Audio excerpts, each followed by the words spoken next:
So I recently met with a business owner doing about $9 million a year, and the question was, should I launch a fund? And I have no idea how I wrote this with this huge gap right here, but the question is, should I launch a fund? He goes, I have a couple options. Option number one is someone wants to buy me. Like, I'm gonna get acquired. He goes, also, I want to scale. So what if we had this business that went out and we purchased a handful of our competitors or adjacent businesses and rolled them all together into this? He goes, I'm really considering this fund model since he heard me speak on stage. He's like, I would love to do this, but how do I decide, Bridger? Like, between, should I just sell the business? Should I try test this out? Like, how do I know if I want to actually launch a fund? So in this video, I want to break down at least the framework I gave him of how I would think through and test your product of launching a fund well before you launch. And actually, you can do this in probably a couple weeks to figure out this question in your business right now. So we talked further. This guy runs a pool business. And I'm like, well, who would you acquire? He's like, first off, I'd buy some competitors. There's a few competitors that are massive, but also there's repair companies, there's service companies, there's chlorine, there's hot tub companies. There's these cool infinity pool companies. Like, we could buy a ton of these in our certain area and roll them together. And he was like, I think we could do extremely well. And I said, I think you're on the right point. Like, he goes, this group that's trying to buy us, they're gonna give us, I don't know, a 1 to 2x revenue. Pretty small multiple. But when you buy all these companies and build an empire, he goes, other people they're selling for, they can sell it for a 4 to 6x multiple. So when you pull these together and build this empire, your multiple often goes up because of the economies of scale that you add to all these adjacent businesses. Now, if I was gonna test this out, what I would do is this. I would follow what we call the fund launch formula of actually testing this idea out. And you can probably do this in 2 to maybe 3 weeks.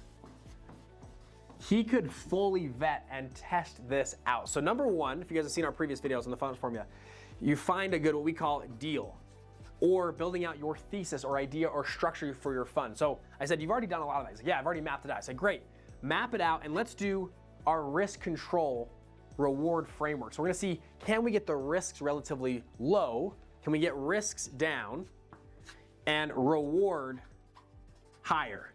And based on what metrics and what control features we can add to this. We're gonna drive this all into some kind of Excel model. Like, we're gonna make it can be simple model, we can make an advanced model, but some kind of model that shows how this plays out over the next 3, 5, 10 years for a worst case, a best case, and a base case scenario of how are we gonna perform during this tenure. Then I said, what we're gonna do next, that's number one. Number two, and I'm like, you could do that this weekend. I mean, it doesn't need anything fancy, but just start mapping and just, okay, if we did this much revenue here, this month 3, month 4, month 5, let's run through this.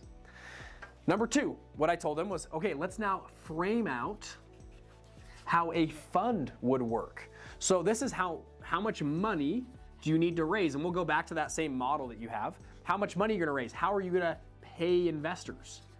What's the split gonna be? When do they expect a return from? What drives the highest return? And we're gonna put all this down into a PowerPoint.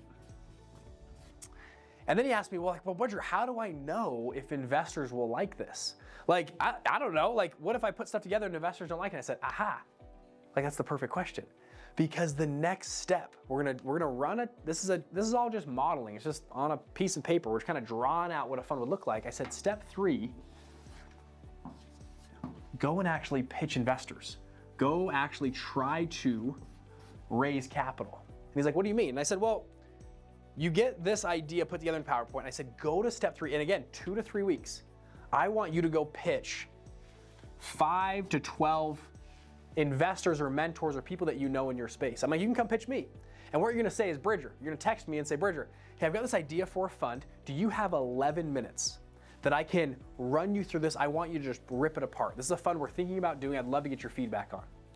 Most people, if they're somewhat of a mentor to you and they invest in funds, they're gonna say yes. And so it's great, let's hop on a call. So we're gonna hop on a call and I'm gonna run you through for 11 minutes on this pitch. And I'm gonna say at the end, hey, like, what do you think? And they're gonna say, oh, that was great, Bridger, like, good job, like, I'm so proud of you.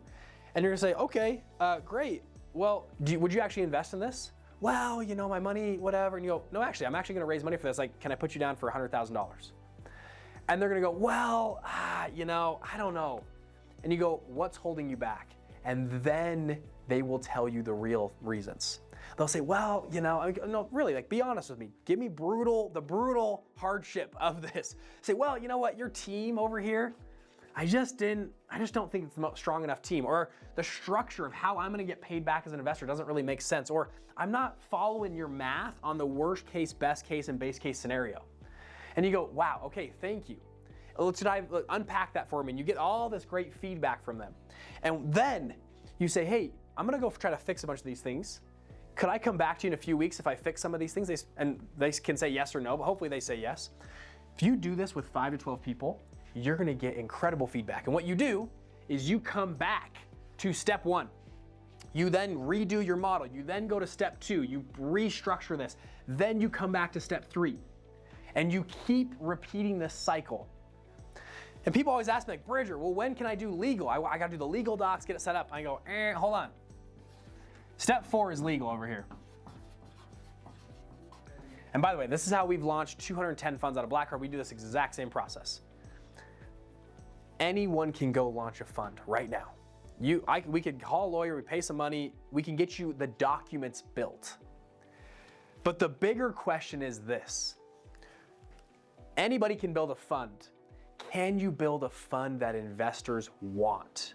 Can you build a fund that investors are dying to have? Another example is like a website. Anybody can go build a website. It's not that hard. You hire, get the coder, you go to wix.com, whatever the thing is, you build the website. Can you build a website that people are dying to have the products and buy and check out, and it's an amazing site? Same thing's true with funds. Anybody can build a fund. Can you build a fund that investors are dying to have? When you do this process, this iteration makes sure and ensures you that investors want your product. Our goal for each person that comes through, we want them to get about $2 million of verbal commitments. Meaning you get back to this investor and you say, hey, would you put in $100,000 or $250,000 or $500,000? And they go, actually, yeah. You know what? You've solved a lot of these problems. Yeah, actually, if you guys get the legal docs together and stuff, yeah, put me down for $500,000. You go, great. I'm gonna put you down for just a verbal commitment between us. Once we get it all figured out for $500,000. What that does, more than anything else, just gives you confidence that you've built a product that is worth having. And then we can go to legal and figure all of it out. When you do this backwards, things get wonky. When you start with legal, and then you go try to frame and deal and pitch investors, what happens is you have to keep going back to legal to adjust your documents. And what happens is you end up spending $50,000, $70,000, $100,000, $400,000, $800,000 on legal. When in reality, you should probably be spending $25,000 to $30,000 on legal. That's it. I've had friends literally spend $500,000 on legal documents because what happened was they built documents, they change stuff, they go back to their lawyers, and the lawyers charge them $1,200 an hour, and they say, great, yeah, we'd love to change your documents again and again and again and again, and because they didn't do this process first. And then I'll say this lastly, most funds that start with this, most funds never launch.